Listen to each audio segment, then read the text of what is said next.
Muito bem, meus irmãos. Mais uma vez, nós vamos entrar em estudo na presença do nosso Senhor Jesus Cristo. E para mostrar para toda a nação da terra, para toda a humanidade, que religião não salva ninguém. E nós precisamos ter conhecimento da vontade de Deus para com cada um de nós. Porque a vontade de Deus é que nós tenha conhecimento das coisas de Deus. E a partir da hora que nós temos conhecimento das coisas de Deus, nós venha praticá-la para que seja feita em nós a vontade de Deus. E é isso que nós queremos, meus irmãos. E é isso que eu quero que vocês entendam, que a intenção minha é levar esses estudos nos 4 cantos do mundo, para que todos conheçam não a religião que não leva a Deus, mas sim conheça a vontade de Deus para com cada um de nós. Muito bem, meus irmãos, eu peço em nome do Senhor Jesus que esse conhecimento venha penetrar dentro dos vossos corações. A certeza que Jesus Cristo já nos deu a vida na cruz do Calvário para nos salvar, cada um de nós, toda a nação da terra. Não há necessidade mais de nós seguir falsas religiões, mas sim a necessidade de nós agora é aceitar o sacrifício de Jesus Cristo na cruz do Calvário, que foi por cada um de nós, que Ele pagou o preço, Ele nos comprou para Deus, Ele nos comprou com o sangue dele derramado na cruz do Calvário. Foi um preço muito alto, um preço incalculável, um preço impagável. Não há mais necessidade de nós estar se arrastando no chão para dizer, eu quero fazer penitência, eu quero fazer isso para buscar minha salvação, para ver se eu sou salvo. Não, a salvação nossa já foi comprada por um preço alto. E esse preço alto foi pelo Senhor Jesus Cristo, pelo sangue do Cordeiro que derramou na cruz do Calvário. Meus irmãos, eu peço em nome do Senhor Jesus, venha entender que é só isso que nos precisa para nos salvar, é aceitar Jesus Cristo como o único e suficiente Salvador das nossas almas. Então, meus irmãos, eu espero que esses estudos venham esclarecer mais e mais a tua cabeça, a tua inteligência, o teu coração, venha abrir mais e mais, para que vocês deixem todo tipo de religião que não leva a Deus e busque o intermediador entre Deus e o homem. Esse é Jesus Cristo, o Filho do Deus vivo. Então eu quero falar para vocês que eu tenho sede e fome de ganhar alma para o reino de Deus. Assim como eu sou salvo, eu quero que todas as pessoas sejam salvas também, para que todos nós juntos vamos participar da ceia do Senhor, do Cordeiro de Deus, na Nova Jerusalém. Amém, meus irmãos? Então eu vou pôr esses estudos agora e vocês venham entender que Deus quer nos salvar por intermédio do Filho dele, que só tem salvação por intermédio do Filho dele. Sem o Filho dele não há salvação. Amém, meus irmãos? Então eu peço agora, meu Pai, em nome do Senhor Jesus, que aonde quer que essa oração, esses estudos entrar, penetre o teu espírito no coração dessas pessoas, para que eles venham entender que somente o Senhor é quem nos salva, não religião. Amém, meus irmãos? Então eu vou iniciar agora os estudos em nome do Senhor Jesus, que todos vocês prestem atenção a esses estudos, para que todos entendam que Jesus Cristo vem nos salvar e vem nos buscar. A cada dia nós aguardamos a vida do Senhor Jesus. Aula 2. As Testemunhas de Jeová. Fundada em 1879, na cidade de Brooklyn, em Nova York, Estados Unidos, fundador Charles Taze Russell, com número de adeptos aproximadamente em 6 milhões de seguidores. Segundo membros desta seita, as Testemunhas de Jeová atuam fortemente na América do Norte, México, Japão, Brasil, Inglaterra, África, Bolívia e Chile. são conhecidos por diversos nomes: Roselitas, Torre de Vigia, Aurora do Milênio, Estudantes da Bíblia e Testemunhas de Jeová. Seus livros mais conhecidos e traduzidos para o português são Religião, Salvação, Jeová, Sentinela, Criação, Seja Deus Verdadeiro, A Verdade nos Tornará Livres. Seu livro guia, Estudos nas Escrituras, escrito por seu fundador Russell, e também a Bíblia. Russell fundou o jornalzinho Torre de Vigia em 1879, que começou com uma tiragem de 6.000 exemplares, e atualmente conta com mais de 6.400.000 exemplares, vendidos isto em 1974, publicados em 60 idiomas, e vendidos por menos do custo. Seu outro jornalzinho alerta que no ano de 1967 ultrapassou a venda de 3,5 milhões de exemplares. É publicado em 23 idiomas. A maior parte desta literatura é impressa nos Estados Unidos, numa grande publicadora, situada na cidade de Brooklyn, em Nova York, onde os trabalhadores recebem um modesto salário. As Testemunhas de Jeová possuem também nos Estados Unidos uma estação de rádio, que é ouvida praticamente em todos os Estados Unidos. Tem também um instituto bíblico com cursos de pouca duração, que nos seus primeiros 12 anos preparou e enviou para vários cantos do mundo 1.800 missionários. A escola está situada em Nova York e chama-se de Gilead. Entre os anos de 1942 e 1952, o número de adeptos cresceu mais do que o dobro e é considerado hoje como uma seita ou religião falsa que tem tido um crescimento mais rápido e fenomenal. Os escritos de Russell são traduzidos e publicados em mais de 120 idiomas, e os de Rutherford em mais de 150 idiomas. Charles Russell criou-se na Igreja Presbiteriana, tornou-se depois membro da Igreja Congregacional e mais tarde entrou em contato com a Igreja Adventista do Sétimo Dia. Não podendo ou não querendo aceitar os ensinamentos de nenhuma das três, ficou desiludido com as religiões em geral e finalmente tornou-se um verdadeiro cético. Quando ainda era bem moço, impressionou-se exageradamente acerca do inferno e seus tormentos para os condenados. Acostumou-se a visitar os vizinhos em redor da casa de seus pais, convidando-os a frequentar a igreja, para assim salvarem suas almas e escaparem do inferno. Poucos anos depois disto, entrou na Igreja Adventista do Sétimo Dia, cuja crença não admitia o castigo eterno. Em 1874, ele juntou alguns amigos e começou a pregar uma nova doutrina, uma nova religião, tudo baseado nas suas novas ideias acerca do inferno e da religião organizada. Ele gostava de chamar as religiões de religiões organizadas, que vieram diretamente do diabo para enganar a humanidade. Russell escreveu um livro de 7 volumes, denominados Estudos nas Escrituras, no qual propagou suas ideias e doutrinas. O primeiro volume foi impresso em 1886 e o último em 1917, depois da sua morte. Este último volume provocou uma divisão entre os russelitas, como eram chamados até aquele tempo. Dividiram-se em 2 grupos. O grupo maior tomou o nome de Testemunhas de Jeová, título esse adotado oficialmente numa conferência daquela seita, em Columbus, em 1931. Mas em quase todos os pontos de Russelitas e Testemunhas de Jeová concordam e são os mesmos. Russell foi um homem infeliz em sua vida pessoal e foi levado várias vezes perante o tribunal de seu estado para responder acusações feitas contra ele pela sua própria esposa.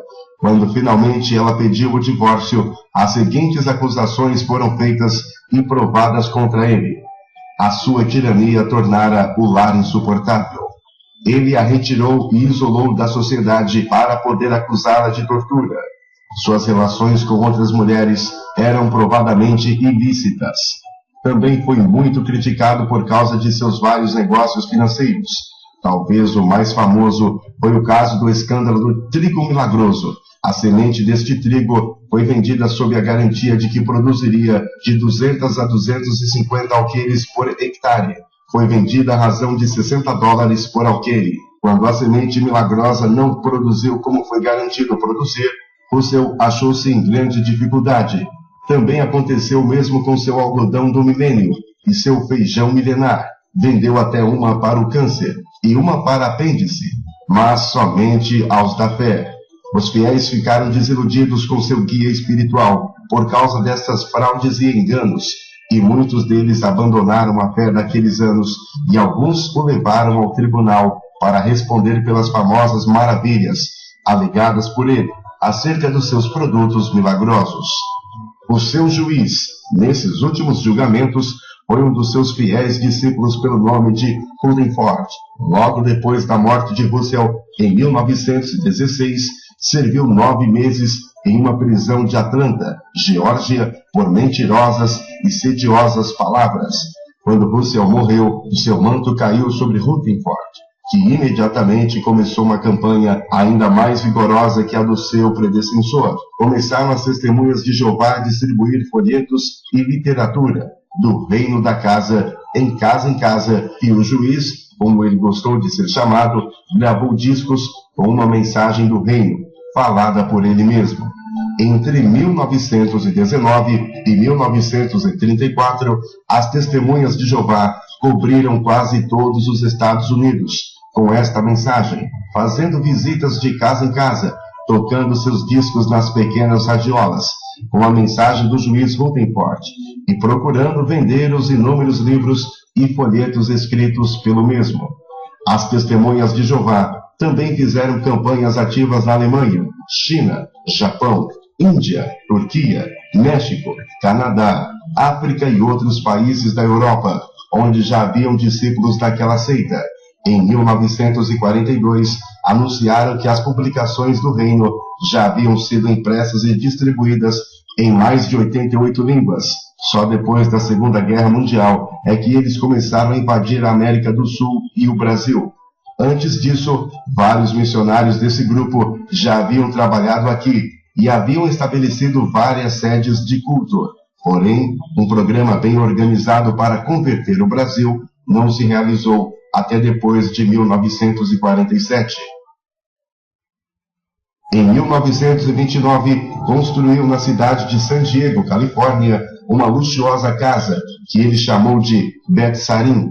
As palavras hebraicas Bet Sarim significam Casa dos Príncipes, e esta serviu para o atual diretor e seus adjuntos. Quando Jesus aparecer pelos ensinamentos dessa seita, ele já voltou ao mundo em 1914 e está vivendo no mundo, agora num lugar não revelado, para estabelecer seu reino terrestre durante o milênio. Esta casa, Bet Sarim, será sua sede, a sua residência, donde ele vai reinar sobre o mundo e seus fiéis testemunhas, servindo-lhe nas posições mais importantes de seu reino. Mais tarde, nos últimos anos de sua vida, o juiz negou que a escritura da casa estava feita em nome de Jesus Cristo e declarou que provavelmente a casa seria usada por Davi durante o milênio. A Bíblia declara em Mateus capítulo 7, versículo 16: pelos seus frutos os conhecereis. Os frutos desta seita já provaram não ser verdadeira, não é de Deus, não é baseada em sua palavra, por isso temos de incluí-la na classe das doutrinas falsas e estamos estudando para mostrar a sua falsidade em relação à Bíblia Sagrada. Testemunhas de Jeová e suas doutrinas e crenças. Eles negam a Trindade de Deus. Os testemunhas de Jeová negam a Trindade e ensinam que sua origem é do paganismo, dos antigos babilônicos, egípcios e mitologia antiga, como uma artimanha de Satanás para impedir que as pessoas tementes a Deus aprendam as verdades sobre Jeová e seu Filho Jesus Cristo. Embora não exista na Bíblia a palavra Trindade, são muitas as passagens que aparecem Deus Pai, Deus Filho e Deus Espírito Santo, atuando de maneira conjunta. O termo Trindade expressa a verdade bíblica de um Deus trino. Ouça o que diz em Gênesis capítulo 1, versículo 26.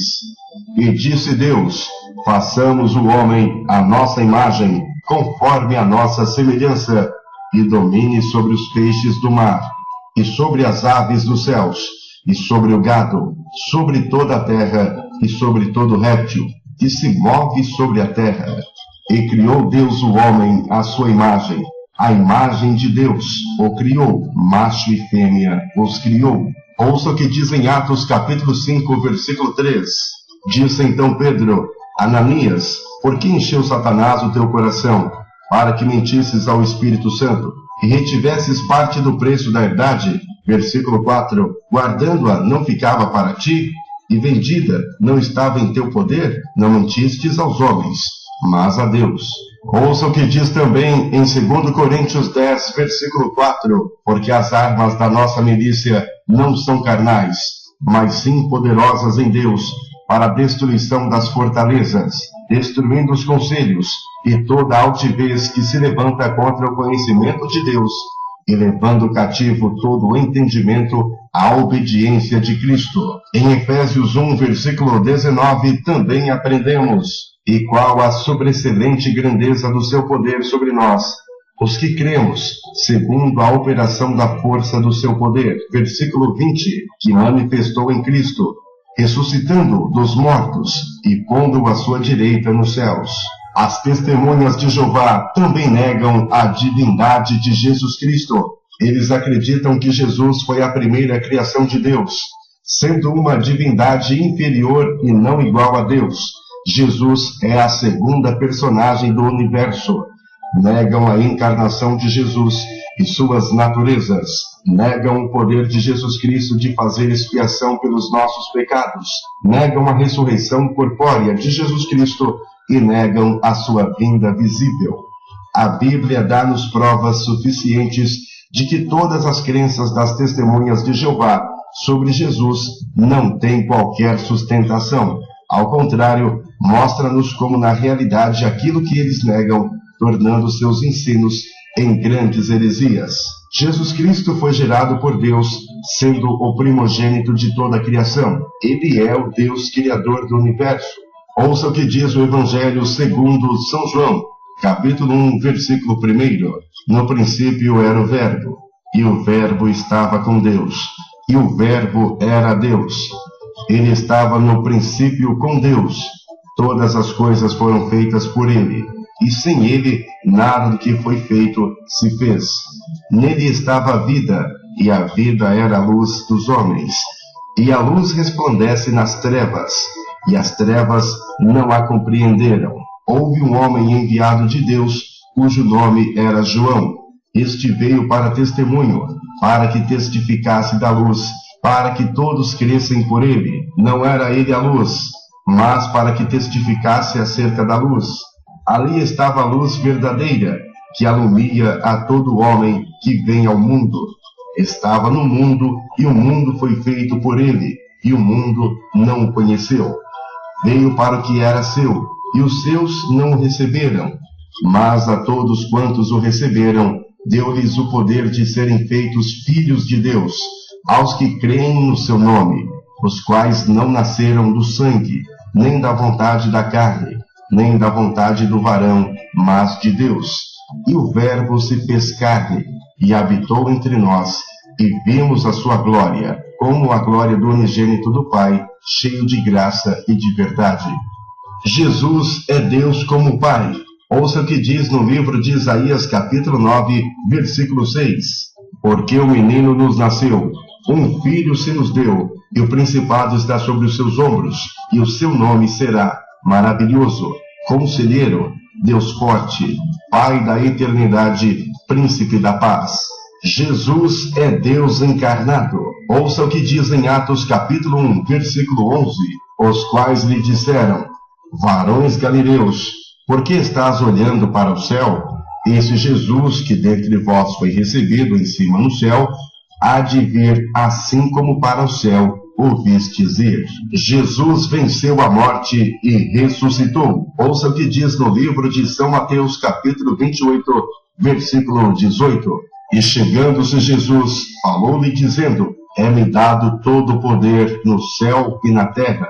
Jesus foi coroado de poder e glória. Ouça o que diz no Evangelho de São Mateus, capítulo 24, versículo 30. Então aparecerá no céu o sinal do Filho do Homem, e todas as tribos da terra se lamentarão, e verão o Filho do Homem vindo sobre as nuvens do céu, com poder e grande glória. Jesus Cristo voltará de maneira visível. Ouça o que diz agora em 1 Tessalonicenses 2, versículo 9. Porque bem vos lembrais, irmãos, do nosso trabalho e fadiga, pois trabalhando noite e dia, para não sermos pesados, e nenhum de vós pregamos o Evangelho de Deus. Ouça o que diz também em 1 Tessalonicenses 3, versículo 13. Para confortar os vossos corações, para que sejais irrepreensíveis em santidade diante de nosso Deus e Pai, na vinda de nosso Senhor Jesus Cristo, com todos os seus anjos. Os testemunhas de Jeová também não acreditam no Espírito Santo. Eles não acreditam na doutrina da Trindade. Então, não creem também no Espírito Santo como uma pessoa. Acreditam que o Espírito Santo é um poder ativo ou influência de Deus Jeová para executar a sua vontade, por crerem também que são a única igreja verdadeira. Essa emanação de Deus, que chamam Espírito Santo, só pode ser recebido por quem é testemunha de Jeová. A Bíblia ensina que o Espírito Santo é uma pessoa, é a manifestação do próprio Deus na vida dos homens. Como pessoa que relaciona-se com o ser humano, o Espírito Santo tem atributos pessoais. Ele fala, Atos 8, versículo 29. E disse o Espírito Santo a Felipe: chega-te e ajunta-te a este carro. O Espírito Santo ensina. João 14, versículo 26. Mas aquele Consolador, o Espírito Santo, que é o Pai, enviará em meu nome. Esse vos ensinará todas as coisas, e vos fará lembrar de tudo quanto vos tenho dito. O Espírito Santo intercede. Romanos 8, versículo 16. O mesmo Espírito testifica com nosso Espírito que somos filhos de Deus. O Espírito Santo também se entristece. Efésios 4, 20. Mas vós não aprendestes assim a Cristo, se é que o tendes ouvido, e nele fostes ensinados, como está a verdade em Jesus, que quanto ao trato passado, vos despojeis do velho homem, que se corrompe pelas concupiscências do engano, e vos renoveis no espírito do vosso sentido, e vos revistais do novo homem, que segundo Deus é criado em verdadeira justiça e santidade. O Espírito Santo possui inteligência. 1 Coríntios 2, verso 10. Mas Deus nos revelou pelo seu Espírito, porque o Espírito penetra todas as coisas, ainda as profundezas de Deus. O Espírito Santo ama. Romanos 15, verso 30. E rogo-vos, irmãos, por nosso Senhor Jesus Cristo, e pelo amor do Espírito, que combatais comigo nas vossas orações por mim a Deus. O Espírito Santo convence. João 16, versículo 7. Todavia digo-vos a verdade, que vos convém que eu vá, porque se eu não for, o Consolador não virá a vós. Mas se eu for, enviar-vos-lo-ei. E quando ele vier, convencerá o mundo do pecado, e da justiça e do juízo. O Espírito Santo pode ser resistido. Atos capítulo 7, versículo 51. Homens de dura cerviz, incircuncisos de coração e ouvido, vós sempre resistis ao Espírito Santo, assim vós sois como vossos pais. O Espírito Santo pode ser obedecido. Atos capítulo 10, versículo 19. E pensando Pedro naquela visão, disse-lhes o Espírito: eis que 3 varões te buscam. Levanta-te, pois, e desce, e vai com eles, não duvidando, porque eu vos enviei. E descendo Pedro para junto dos varões, que lhes foram enviados por Cornélio, disse: sou eu a quem procurais. Qual é a causa por que estás aqui? O Espírito Santo é divino. Ele é Deus. gerou a Jesus. Ele dá a vida, é onipresente, ele esteve ativo na criação do mundo. Ouça o que os testemunhas de Jeová falam sobre a salvação. A salvação é efetuada pelas boas obras, que se constitui muito mais em expandir a seita, venda de literatura e assistência às reuniões.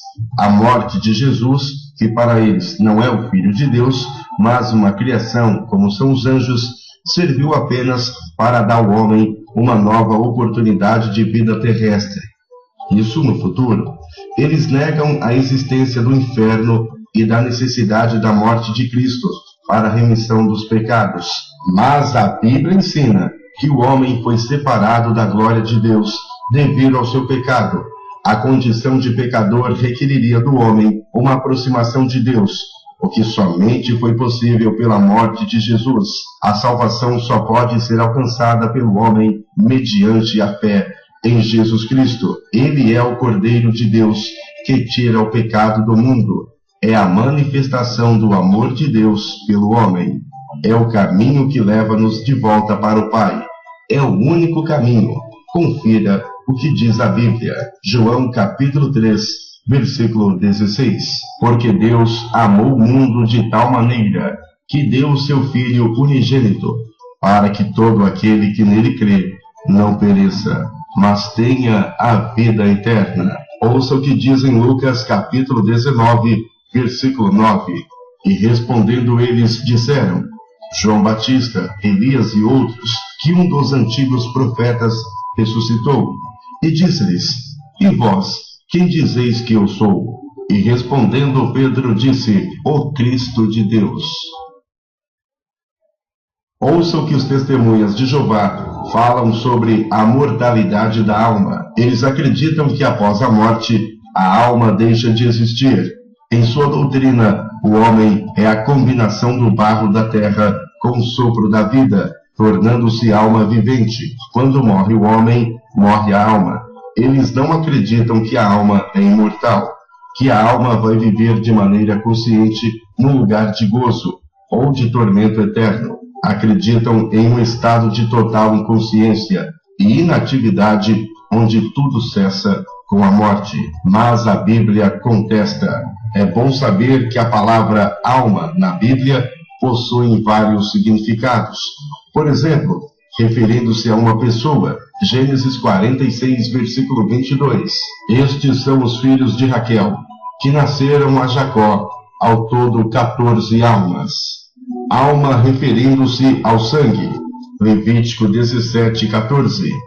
Porquanto é a alma de toda a carne, o seu sangue é pela sua alma. Por isso tenho dito aos filhos de Israel: não comereis o sangue de nenhuma carne, porque a alma de toda a carne é o sangue. Qualquer que o comer será extirpado. A alma referindo-se à própria vida, Levítico 22, 3. Diz-lhes: todo homem que entre as vossas gerações, de toda a vossa semente, se chegar às coisas santas que os filhos de Israel santificam ao Senhor, tendo sobre si a sua imundícia, aquela alma será extirpada de diante da minha face. Eu sou o Senhor. Referindo-se propriamente à alma, o que é distinto do espírito e do corpo. Negar a existência do inferno é algo absurdo diante da realidade que a Bíblia nos apresenta. As testemunhas de Jeová chegaram à conclusão que não existe inferno. Isto é um absurdo, porque negar a existência do inferno diante da realidade da Bíblia não existe. Isto é um fracasso cultural. Ouça, por exemplo, as palavras na Bíblia que são traduzidas por inferno. Sheol refere-se ao mundo dos mortos. Hades refere-se ao lugar de habitação das almas que partiram. É a forma grega para o hebraico Sheol. Geena refere-se a um lugar de sofrimento eterno. Tártaro refere-se às profundidades do Hades. Nenhuma dessas palavras dá-nos a ideia de sepultura, onde a alma deixa de existir, nem que o sofrimento eterno não exista. Ao contrário do pensamento das testemunhas de Jeová, os textos bíblicos mostram a eternidade da alma e o sofrimento eterno destinado aos que não são salvos em Jesus. A única palavra traduzida na Bíblia por sepultura é Seol ou Sheol. Isso é equívoco de tradução. Na verdade, a palavra hebraica para sepultar é keber, e a palavra grega menmion. A Bíblia mostra claramente que a alma do homem é eterna, que ela é distinta do corpo e separada quando da morte física. Ouça o que os testemunhas de Jeová falam sobre o céu. Acreditam que o céu é o lugar onde está Jeová. Para lá irão as 144 mil pessoas, os fiéis testemunhas de Jeová. Essa foi a mensagem pregada e ensinada por Russell quando surgiu a seita. Porém, o crescimento da seita superou as 144 mil fiéis. Em 1935, Rutherford consertou a doutrina de Russell, dizendo que 144 mil são os fiéis escolhidos para reinar com Cristo no seu reino celeste. As demais testemunhas de Jeová viverão no paraíso terrestre sob o domínio de Cristo e sua igreja. A porta da graça já se fechou em 1935. Os 144 mil já foram escolhidos. Hoje os testemunhas de Jeová esperam ser salvos para viver no paraíso terrestre. Mas a palavra de Deus contesta esta seita. É evidente que as tais afirmações não encontram bases na Bíblia. Os textos de Apocalipse, capítulo 7, versículo 4, e Apocalipse, capítulo 14, versículo 1, nada tem a ver com as ideias ensinadas por Russell e consertadas por Rutherford. O céu que a Bíblia nos apresenta é um lugar onde todos os salvos em Cristo habitarão com Deus. Não há nenhum ensino bíblico sobre a porta da graça fechada em 1935. Tudo isso é pura invenção humana para consertar seus ensinos hereges. O lugar do salvo em Cristo é no céu e não na terra. A Igreja de Cristo não é composta de alguns escolhidos, mas de todos os salvos. Os textos a seguir mostram-nos a realidade do céu, segundo a Bíblia, é óbvio, e não segundo ideias hereges, concebidas por mentes doentias. Gênesis capítulo 5, versículo 24. E andou Enoque com Deus, e não se viu mais, porquanto Deus para si o tomou. Ouça o que os testemunhas de Jeová falam sobre a condenação eterna e inferno. Eles acreditam que o inferno é a sepultura, a morte física. Não existe um lugar de castigo eterno para os ímpios. Acreditam que na destruição do mundo, os ímpios serão aniquilados, destruídos, e os salvos viverão no paraíso terrestre. Acreditam que na destruição do mundo, os ímpios serão aniquilados, destruídos, e os salvos viverão no paraíso terrestre. Ouça porque as testemunhas de Jeová não são cristãos. Não creem em Jesus Cristo conforme a Bíblia o apresenta. Negam a sua divindade e não reconhecem sua verdadeira missão. Não existe um único testemunha de Jeová que se reconheça um pecador perdido e carente de um Salvador sobrenatural. Dizem que Jesus era apenas filho de Deus, o qual foi considerado seu sócio. Dizem que o Espírito Santo é um poder ou influência de Deus para a execução da vontade do próprio Deus. Seria uma força ou um fluido que emana de Jeová, à semelhança da brisa ou do vento. Eles não creem na segunda vinda de Cristo, apesar dele mesmo ter anunciado toda a Bíblia. Conforme vemos anteriormente, dizendo sua vinda ocorreu em 1914, embora o fato não tenha sido notório. Não creem na Trindade e afirmam, conforme vimos anteriormente, que os evangélicos tiraram tal doutrina dos antigos babilônicos e de outras mitologias. Dizem que nos apoiamos apenas no texto de 1 João 5, verso 7, e o que o referido versículo bíblico é espúrio, não figurando nos mais antigos manuscritos do Novo Testamento. O fato de não existir na Bíblia o vocábulo Trindade não significa dizer que ela não exista. A maior prova de sua existência é a divindade de apresentar com 3 nomes distintos. Além disso, o fato de o elemento Trindade também constar na mitologia dos povos antigos não significa que é exclusivamente daqueles povos.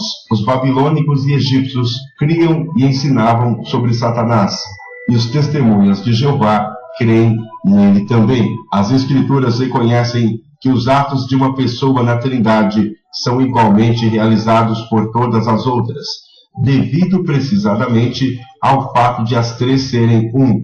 Assim, a orientação do mundo, a salvação, o perdão, a saúde física, a vida eterna e tantos outros fenômenos são atribuídos tanto ao Pai, quanto ao Filho e ao Espírito Santo. Ouça com atenção as 12 razões por que Cristo voltará.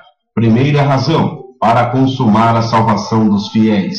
Hebreus 9, 28. Assim também Cristo, oferecendo uma vez para tirar os pecados de muitos, aparecerá segunda vez, sem pecado, aos que o esperam para a salvação.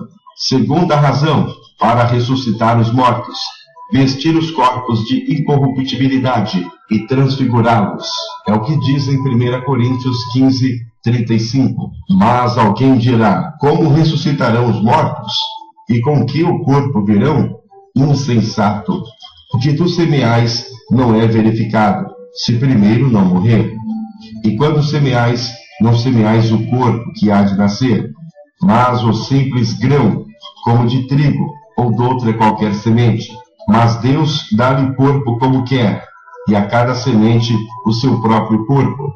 Nem toda a carne é uma mesma carne, mas uma é a carne dos homens, e outra a carne dos animais, e outra dos peixes, e a outra a das aves. E há corpos celestes e corpos terrestres, mas uma é a glória dos celestes, e outra a dos terrestres.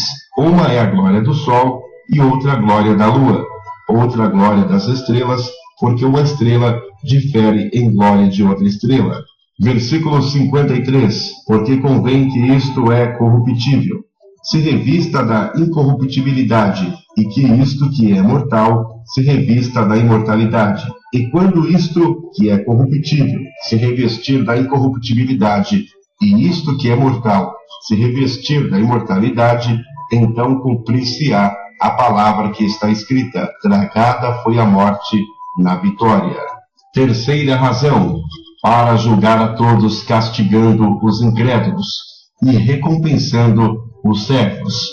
Mateus capítulo 25, versículo 31. E quando o Filho do Homem vier em sua glória, e todos os santos anjos com ele, então se assentará no trono da sua glória. Versículo 46. Irão estes para o tormento eterno, mas os justos para a vida eterna. Quarta razão: para fazer juízo entre as nações. Salmos 96, versículo 10. Dizei entre as nações: o Senhor reina, o mundo também se firmará, para que se não abale. Ele julgará os povos com retidão. Quinta razão: para manifestar os intentos dos corações. 1 Coríntios 4, versículo 5.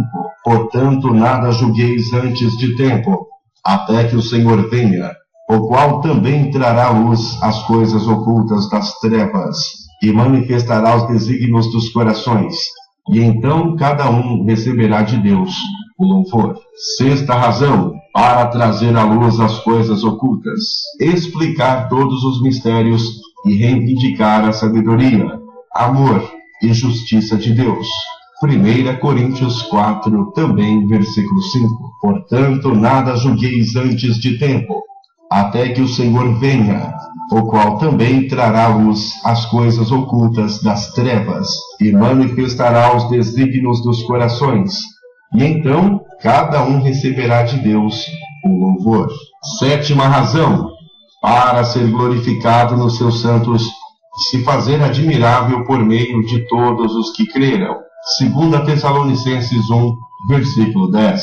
Quando vier para ser glorificado nos seus santos, e para se fazer admirável naquele dia em todos os que creem, porquanto o nosso testemunho foi criado entre vós. Oitava razão, para arrebatar a sua igreja. 1 Tessalonicenses 4, versículo 17. Depois nós, os que ficarmos vivos, seremos arrebatados juntamente com eles nas nuvens, ao encontrar o Senhor nos ares, e assim estaremos sempre com o Senhor. Nona razão, para destruir o anticristo. 2 Tessalonicenses 2, versículo 8. E então será revelado o príncipe da iniquidade, a quem o Senhor dispará pelo assopro da sua boca e aniquilará pelo esplendor da sua vinda. 10ª razão, para destruir Satanás, a besta, o falso profeta, todos os anjos rebelados e a própria morte. Judas 6 diz: e aos anjos que não guardaram seu principado, mas deixaram a sua própria habitação, reservou na escuridão e em prisões eternas até ao juízo daquele grande dia. 11ª razão, para restaurar todas as coisas. Atos 3, 21, o qual convém que o céu contenha até os tempos da restauração de tudo, dos quais Deus falou pela boca de todos os seus santos profetas desde o princípio. 12ª razão, para reinar onipotente em seu reino eterno. Daniel capítulo 7, versículo 14. E foi-lhe dado o domínio e a honra e o reino, para que todos os povos, nações e línguas o servissem. O seu domínio é um domínio eterno, que não passará, e o seu reino, o único que não será destruído. Não pode ser cristã uma seita cujo fundador foi homem, principalmente de maus procedimentos, aos quais já nos referimos no início desse capítulo. Além disso, se os chamados testemunhas de Jeová não creem nos ensinos do Senhor Jesus Cristo, tampouco nas declarações da Bíblia, então não são realmente cristãos. Muito bem. Então deu para vocês entender muito bem essa religião que é uma seita satânica, a qual não devemos se apegar em seitas nenhuma, em religião nenhuma, mas sim nos apegamos com nosso Senhor e Salvador Jesus Cristo. Então, eu espero ter mostrado para todos vocês que querem ouvir esse esclarecimento para que venha abrir a tua mente. Espero que vocês tenham entendido o que significa salvação em Cristo Jesus e seitas satânicas que não leva até a Deus. Mas, repito, quem leva até a Deus é o nosso Senhor e Salvador Jesus Cristo, que vem nos buscar um dia a tua igreja, e aguardamos eles na esperança da nossa salvação, porque só em Cristo Jesus aonde existe essa esperança de salvação. Amém? Então, o meu desejo é que todos vocês que ouvirem e assistirem esses estudos possa entender claramente que todas essas coisas que ensina essas religiões, seita satânica, não vai levar você até a Deus, ou seja, vocês não vão ser salvos se não se converterem e aceitar Jesus Cristo como o único e suficiente Salvador da tua alma. Eu espero, meus irmãos, meu caro ouvinte, que você venha ter essa abertura de entendimento dentro do seu coração, dentro do seu próprio entendimento, que para ser salvo só necessita um intermediador, que é o nosso Senhor Jesus Cristo, que é o intermediador entre Deus e o homem, porque as falsas religiões ensinam coisas que não levam a Deus. Espero que venha entender claramente, através desses estudos bíblicos, a qual foi apresentado, que vocês saibam que o entendimento da palavra de Deus vem pelo intermédio da palavra de Deus, que é a Escritura Sagrada. Muito bem, meus irmãos? Então venha que Deus venha abençoar a cada um de vocês, que Deus venha abrir o entendimento de cada um de vocês, que a luz do Senhor venha resplandecer sobre os seus caminhos, sobre a tua casa, sobre a tua família, sobre tudo aquilo que te pertence, meus irmãos. Esses são os votos meus, diretamente para vocês que entendem que só Jesus Cristo é o nosso Salvador. E eu peço, em nome do Senhor Jesus, a bênção de Deus para cada um de vocês, que Deus venha te guardar, que Deus venha te abençoar, que Deus venha esclarecer na tua mente o entendimento da palavra de Deus, que Deus venha iluminar com toda luz de todo o universo, porque Deus é o todo universo, a luz que resplandece nas trevas. Então essa luz que resplandece nas trevas, venha resplandecer a tua mente, o teu entendimento, o teu coração, a tua alma, o teu espírito, cheio e farto de entendimento da palavra de Deus. Eu peço, meu Pai, em nome do Senhor Jesus, venha resplandecer sobre cada um deles a tua força, a tua vontade, o teu amor, o teu carinho e a tua paz.